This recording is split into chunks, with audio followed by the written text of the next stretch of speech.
Hi, I'm Wallace. I'm the founder and CEO of Above Board Financial, and I wanted to talk with you about gestational diabetes and life insurance. This video is really for people who have a history of gestational diabetes themselves and are wondering about how it affects life insurance pricing, or maybe you're in the application process already, and perhaps you didn't even think about the history of gestational diabetes because in your mind it was like fully resolved. Once you gave birth, everything went back to kind of normal labs. You don't have type 2 diabetes, and you're confused about why does this matter at all? And indeed, it can feel really confusing, right? Because if your doctor tells you everything has gone back to normal, you're healthy, that's great. Um, that seems like it should be fine, right? And it can be very confusing when you find out that insurance carriers penalize you for having a history of gestational diabetes.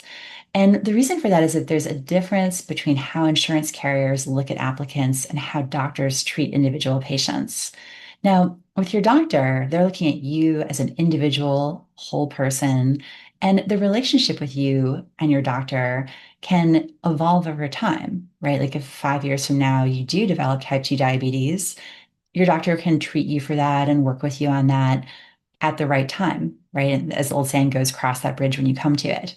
Now, insurance companies, by contrast, are making a long-term commitment to each person they offer to cover. And whether that's a 20-year term policy or a lifetime permanent policy, it's a long-term commitment. And so they approach things a little differently, where they're looking at long-term data sets on large groups of people. And what the data shows is that people who have a history of gestational diabetes are about twice as likely as people who don't to develop type 2 diabetes at some point in the future.